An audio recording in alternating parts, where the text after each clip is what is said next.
Puji Tuhan, selamat pagi, Shalom, haleluya. Puji Tuhan, Tuhan luar biasa. Shalom, salam sejahtera bagi semua kita yang ada di bait Tuhan saat ini. Bagi kita semua yang ada di rumah. Bahkan saat ini bagi jemaat Tuhan barangkali ada yang lagi terbaring karena kurang sehat. Tapi dengan kecanggihan kita bisa memakai handphone kita. Kita bisa mengikuti acara ibadah kita pada saat ini. Kita boleh bersekutu dengan Tuhan, saya terlalu percaya. Jarak dan waktu tidak akan menjadi penghalang. Bukanlah penghalang bagi Tuhan untuk siap melawati saya dan saudara saat ini. Bahkan siap memberkati saya dan saudara saat ini. Puji Tuhan, saat ini setelah kita memuji, menyembah Tuhan, menyenangkan hati Tuhan, saya percaya Tuhan disenangkan lewat pujian dan penyembahan kita. Dan saat ini kita akan mendengarkan kebenaran firman Allah. Sama-sama kita akan belajar firman Allah pada saat ini. Karena saya percaya firman Allah lah yang sanggup memberikan saya dan saudara kekuatan. Firman Allah yang sanggup memberikan saya dan saudara jalan keluar. Seperti pujian tadi, meskipun di tengah badai, saya dan saudara akan tetap berdiri. Akan tetap kuat karena ada Tuhan yang selalu menopang saya dan saudara. Puji Tuhan, kita akan membaca kebenaran firman Allah pada saat ini. Bagi saya dan saudara yang ada di gedung gereja, bahkan yang ada di rumah masing-masing saat ini, fokus kita tetap menghadap kepada Tuhan, menghormati kebenaran firman Allah. Baik posisi kita saat ini sedang duduk, bahkan sedang berdiri, bahkan sedang terbaring karena keadaan tubuh lemah. Namun saya percaya ketika kita fokus dengan kebenaran firman Allah, ketika kita memberikan perhatian, penghormatan yang khusus kepada yang maha besar Tuhan, yang empunya firman Allah itu sendiri, saya percaya pada saat ini kita akan mengalami lawatan Tuhan yang luar biasa. Puji Tuhan, firman Allah pada pagi hari ini terdapat di dalam Kejadian 2.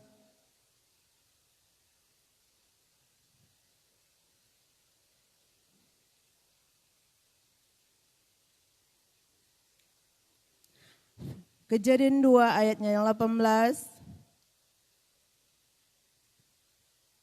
Dan kita loncat di dalam ayatnya yang ke-21 sampai ayatnya yang ke-24.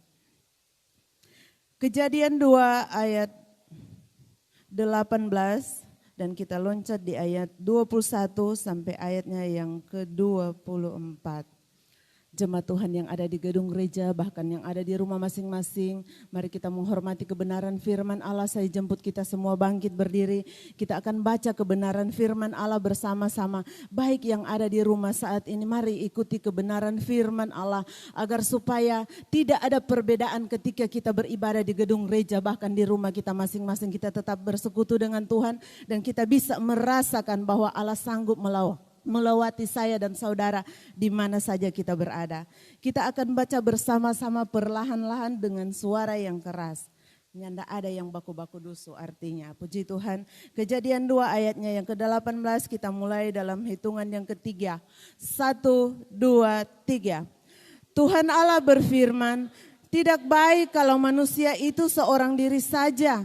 Aku akan menjadikan penolong baginya yang sepadan dengan dia. Ayatnya yang ke-20.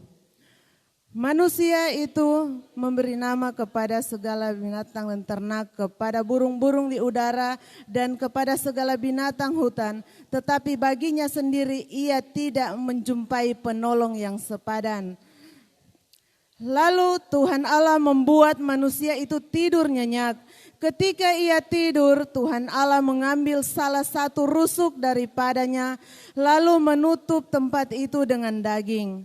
Dan dari rusuk yang diambil Tuhan Allah dari manusia itu, dibangunnyalah seorang perempuan, lalu dibawanya kepada manusia itu.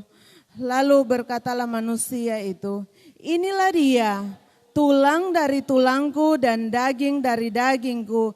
Ia akan dinamai perempuan sebab ia diambil dari laki-laki. Sebab itu seorang laki-laki akan meninggalkan ayahnya dan ibunya dan bersatu dengan istrinya sehingga keduanya menjadi satu daging. Ayat 25.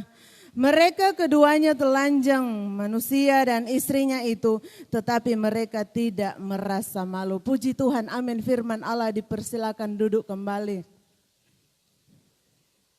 Bapak, Ibu, Saudara, kebenaran firman Allah pada saat ini barangkali sekian lama orang dengar-dengar. Dari setiap penyampaian kebenaran firman Allah yang disampaikan oleh berbagai-bagai bergantian macam-macam hamba Tuhan.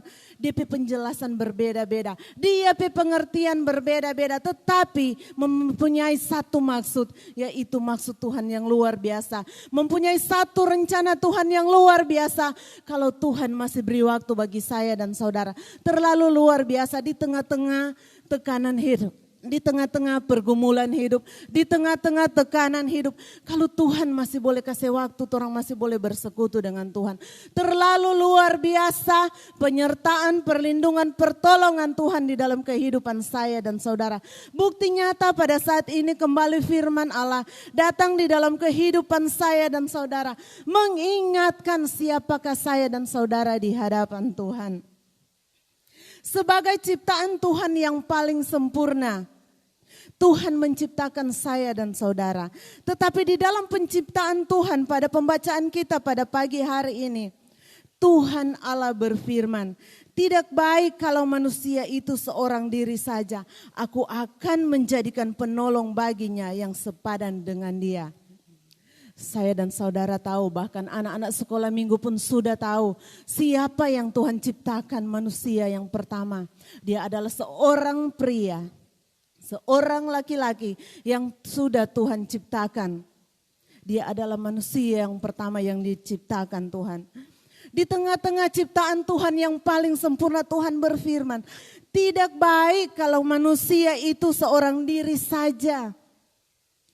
Apa maksud Tuhan ketika Tuhan berkata di dalam firman-Nya, tidak baik kalau manusia itu seorang diri saja.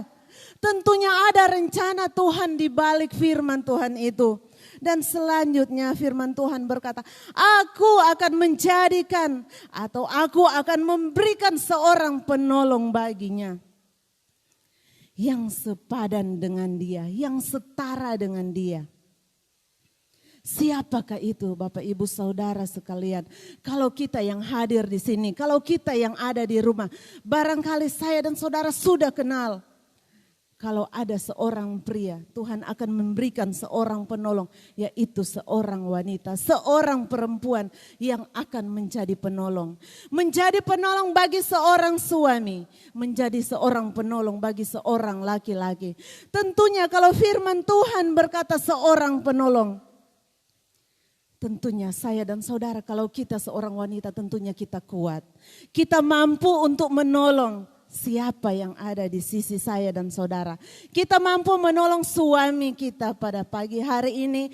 Firman Allah bukan secara kebetulan, namun firman Allah mempunyai maksud yang luar biasa di dalam kehidupan saya dan saudara. Mengingatkan saya dan saudara siapakah, apa peran kita sebagai ciptaan Tuhan yang paling sempurna. Dan di ayat yang ke-21 berkata, lalu Tuhan Allah membuat manusia itu tidur nyenyak. Ketika ia tidur, Tuhan Allah mengambil salah satu rusuk daripadanya, lalu menutup tempat itu dengan daging.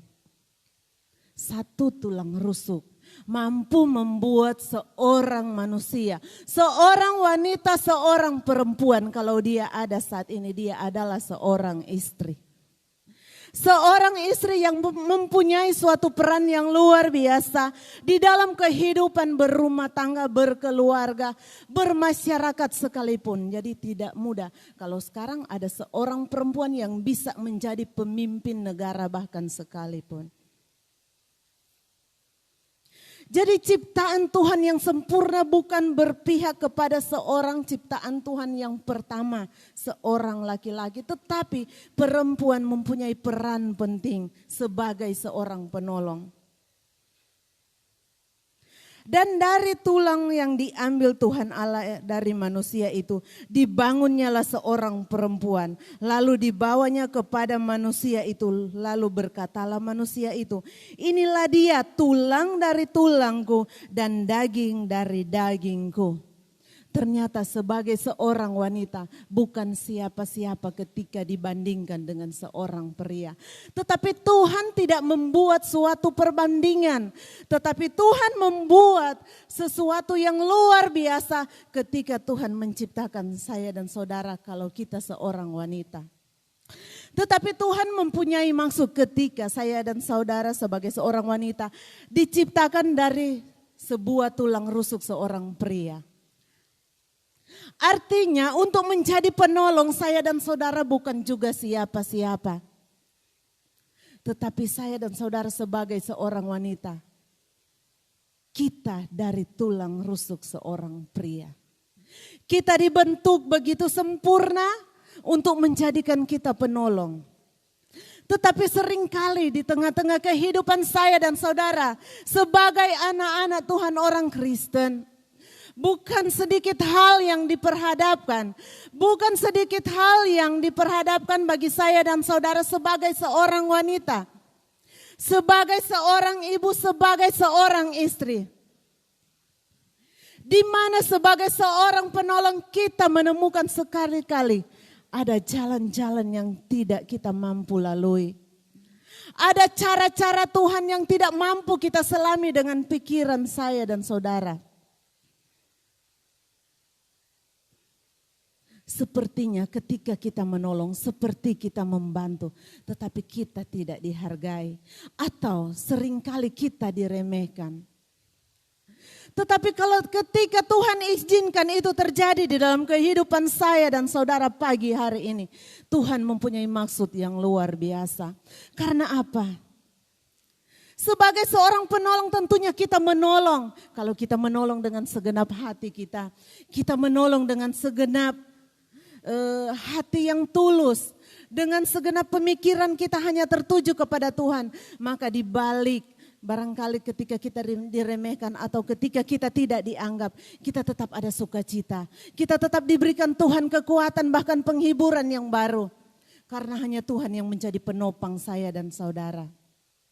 Bapak ibu saudara sekalian yang hadir saat ini, bahkan sekalian yang ada di rumah, firman Tuhan yang datang bagi saya dan saudara saat ini seringkali bertolak belakang dengan kehidupan kita keseharian. Karena apa? Sebagai seorang wanita saat ini saya tidak hanya mengangkat firman Allah sebagai seorang wanita, tetapi firman Allah pada saat ini.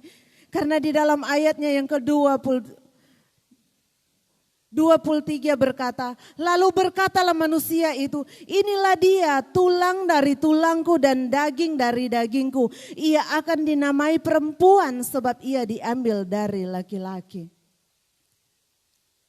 Bukan dia baru tahu, bukan dia baru sadar bahwa siapakah yang ada di sampingnya. Siapakah perempuan yang ada di sampingnya. Siapakah istri yang ada di sampingnya yang senantiasa menolong membantu dia. Tetapi kalau dia sadar pada saat ini, dia sadar wanita itu hanyalah tulang dari tulangnya dan daging dari dagingnya. Maka belas kasihan akan ada di dalam kehidupannya untuk senantiasa mengasihi seorang wanita, seorang perempuan yang diciptakan Tuhan menjadi penolong di dalam kehidupannya. Sebab itu seorang laki-laki akan meninggalkan ayahnya dan ibunya dan bersatu dengan istrinya sehingga keduanya menjadi satu daging. Mereka keduanya telanjang, manusia dan istrinya itu, tetapi mereka tidak merasa malu. Satu hal yang luar biasa yang Tuhan kerjakan di tengah-tengah penciptaan Tuhan yang luar biasa. Sebagai manusia ciptaan Tuhan, patutlah kita mensyukuri bahwa apa yang Tuhan buat itu di dalam kehidupan saya dan saudara, itu baik adanya. Oleh dan sebab itu di tengah-tengah tekanan hidup, di tengah-tengah pergumulan hidup yang kita hadapi saat ini, apalagi di tengah-tengah pandemi COVID-19 saat ini. Barangkali perekonomian kita saat ini sedang diguncang. Yang banyak kali terpukul saat ini adalah seorang wanita, seorang istri. Kalau dia seorang ibu rumah tangga, dia harus memikirkan semua kebutuhan yang ada di dalam rumah tangga. Kalau dia seorang pria saat ini yang sedang diperhadapkan dengan pandemi COVID-19 yang ada. Dia berpikir keras, dia harus dengan cara bagaimana mengadakan setiap kebutuhan-kebutuhan yang dibutuhkan di dalam kehidupan rumah tangga. Tetapi satu hal, sebagai anak-anak Tuhan, sebagai orang percaya, Tuhan mau kita tidak akan kecewa. Tuhan mau kita tidak akan goyang. Tuhan mau kita tetap teguh di dalam Tuhan. Karena apa yang Tuhan buat saat ini, apa yang Tuhan perhadapkan sebagai manusia ciptaan Tuhan, kita lihat ketika Tuhan menciptakan manusia di Taman Eden, semua sudah disediakan. Tetapi ada satu hal yang Tuhan bilang, ada satu pohon pengetahuan tentang yang baik dan yang jahat, itu tidak boleh disentuh, apalagi dimakan. Membawa pengertian yang luar biasa di dalam kehidupan kita ketika kita benar-benar mau melakukan kebenaran firman Allah. Di mana yang Tuhan mau di tengah-tengah kehidupan saya dan saudara saat ini. Barangkali memang ada kesedihan sebagai anak-anak Tuhan, torang saudara bersaudara, kakak beradik barangkali. Torang ada jarak meskipun duduk sudah harus punya jarak. Tidak bisa saling berjabatan tangan. Air mata ini sering kali menetes. Karena merasakan ada jarak di antara kita. Seringkali kebiasaan kita keseharian ketika selesai beribadah. Ketika ada syukuran, ada cipika-cipiki. Tetapi saat ini, sejak adanya pandemi ini, tidak ada lagi hal-hal seperti itu. Tetapi ingat baik, ada kasih Tuhan yang tidak sanggup membuat jarak yang ada di dalam kehidupan saya dan saudara. Dengan melakukan protokol yang ada. Memakai masker, menjaga jarak, sering-sering mencuci tangan. Di mana-mana sering diadakan saat ini semua. Tetapi demi kerinduan kita untuk tetap beribadah bersekutu dengan Tuhan. Jarak-jarak kursi yang ada tidak mampu menghalangi kerinduan kita untuk bersekutu dengan Tuhan. Karena kita tetap patut mensyukuri akan setiap anugerah Tuhan di dalam kehidupan saya dan saudara. Sebagai ciptaan-ciptaan Tuhan.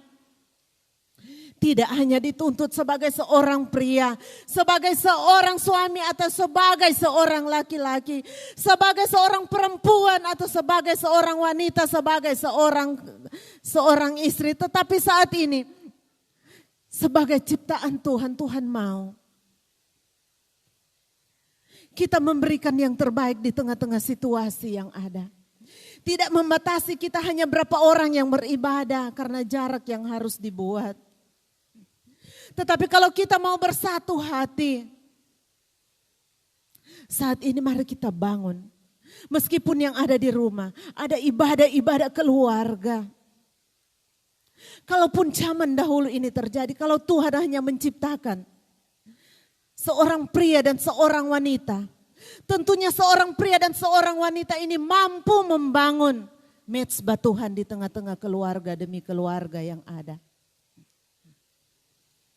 Barangkali masih ada gedung-gedung gereja yang masih ditutup saat ini. Masih belum beribadah.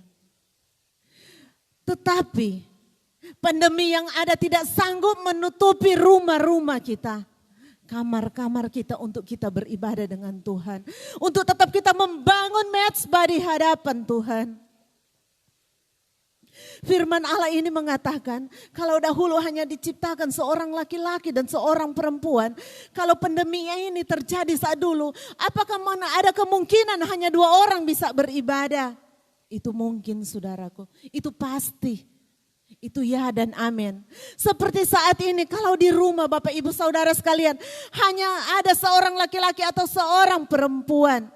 bangun ibadah, bangun mezbah di hadapan Tuhan. Karena itu yang Tuhan inginkan saat ini. Kalau kita menginginkan pandemi ini cepat berlalu, Tuhan bukan tidak sanggup melakukan hal itu, Dia sanggup menghentikan pandemi ini. Tetapi di balik itu kita lihat apa maksud Tuhan. Kalau Tuhan lihat di tengah-tengah situasi seperti ini kita masih bisa beribadah, itu yang Tuhan mau. Kita masih bisa bersekutu dengan Tuhan, itu yang Tuhan mau ada di dalam kehidupan saya dan saudara. Tetap fokus meskipun di rumah. Tetap fokus meskipun saat ini saudara, bapak, ibu yang ada terbaring barangkali karena kurang sehat. Tetap fokus dengan Tuhan. Karena jarak dan situasi yang ada tidak sanggup membatasi kuasa dan mujizat Tuhan untuk berlaku di dalam kehidupan saya dan saudara. Oleh dan sebab itu, bapak, ibu, saudara sekalian, saat ini kebenaran firman Allah yang bahkan sudah menjadi ayat hafalan bagi kita semua. Tetapi kalau firman Tuhan ada boleh datang kembali saat pagi hari ini. Tuhan mempunyai maksud yang luar biasa. Tuhan mau siapapun saya dan saudara, seberapa banyak kita yang ada sebagai ciptaan Tuhan, Tuhan mau kita tetap bersekutu dengan Tuhan. Tuhan mau kita tetap bangun mezbah doa yang indah dengan Tuhan. Bangun satu hubungan yang luar biasa di tengah-tengah pekerjaanmu. Di tengah-tengah situasi yang ada, Tuhan tetap rindu kita tetap bersekutu dengan Tuhan. Jangan sekalipun tinggalkan Tuhan. Karena Tuhan tidak pernah meninggalkan saya dan saudara. Jangan pernah lalai dengan persekutuan dengan Tuhan. Meskipun sekalipun kita boleh melihat cuma beberapa orang, tetapi sesuai jaminan firman Allah, di mana ada 2-3 orang berkumpul menyebut nama Tuhan, mencari nama Tuhan, maka di situ Tuhan ada. Puji Tuhan, amin firman Tuhan pada pagi hari ini.